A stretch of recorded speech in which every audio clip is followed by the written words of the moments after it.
Hello friends, welcome in today's video, and in today's video we will start a new topic of our chapter atoms, molecules and atomic structure, and the topic is Dalton's atomic theory. As in our previous video lecture we have discussed both the laws of the chemical combination. I hope you have understood that. Now without wasting any time, let's start the Dalton's atomic theory. In today's video we will talk its postulates, its limitations also.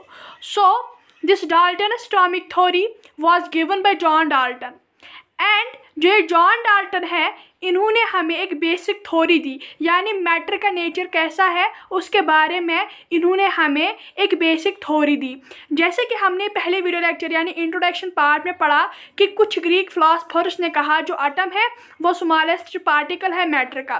तो जो ये John Dalton है इन्होंने यही name लिया atom for the smallest particle of matter जो Greek philosophers ने दिया था, और इन्होंने एक मॉडल को प्रपोज किया, एक मॉडल बनाया जिसको हम बोलते हैं Dalton's atomic theory, and it was based on the laws of chemical combination.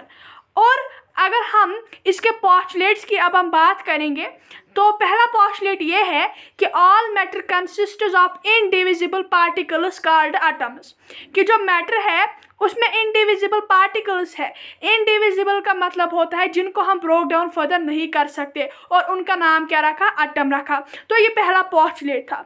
दूसरा क्या था, atoms of same element are similar in shape and size but differ from the atom of other element, कि जो atoms होते हैं same element के वो similar होते हैं, यानी उनकी शेप और साइज जो है वो सेम होती है। लेकिन अगर हम एक दूसरा एटम लाएंगे, लेकिन इस वाले कैटेगरी का नहीं जो हमने पहला लाया, हम दूसरे किसी एलिमेंट का एटम लाएंगे तो इट इज़ कॉमन सेंस कि वो तो डिफर करेगा ही। तो ये था second postulate. Third postulate is atoms can neither be create not destroyed, ना ही हम एटम को क्रिएट कर सकते हैं ना ही हम एटम को डेस्ट्रॉय कर सकते हैं।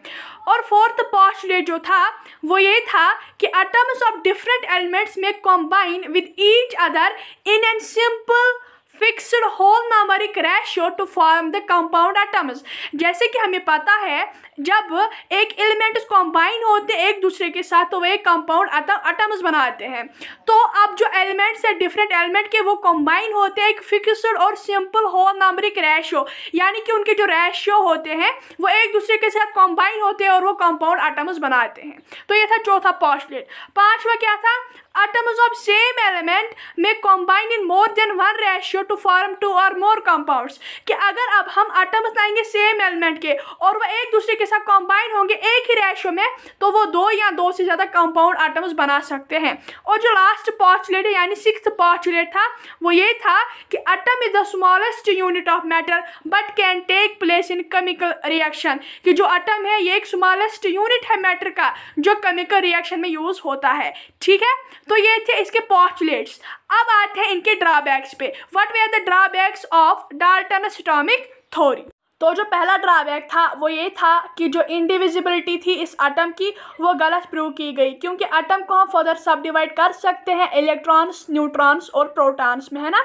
तो ये था पहला ड्रॉबैक। तो दूसरा ड्रॉबैक ये था कि डाल्टन ने ये भी क्लेम किया था कि जो एटम्स होंगे सेम एलिमेंट के वो सिमिलर होंगे शेप और साइज में, लेकिन अगर हम इन्हीं एटम्स की बात करेंगे इनमें इनकी जो मासेस है इनकी जो डेंसिटीज़ है उनमें कुछ वेरिएशन आ सकती है, और वो एटम जिनमें डिफरेंट मासेस होता है उनको हम आइसोट्रोप्स कहते हैं। तो जैसे कि क्लोरीन के दो आइसोट्रोप्स है जिनके डिफरेंट मास नंबर्स है। तो ये था दूसरा ड्रॉबैक। तो तीसरा ये था कि डाल्टन ने ये भी क्लेम किया जो एटम्स होंगे डिफरेंट एलिमेंट के वो डिफरेंट ही होंगे, लेकिन ये गलत प्रूव किया गया सर्टेन केस में। जैसे अगर हम आर्गन और कैल्शियम एटम्स की बात करेंगे इन दोनों का जो एटॉमिक मास है वो 40 AMU है और इन एटम्स को हम आइसोबार्स कहते हैं। तो ये था तीसरा ड्रॉबैक।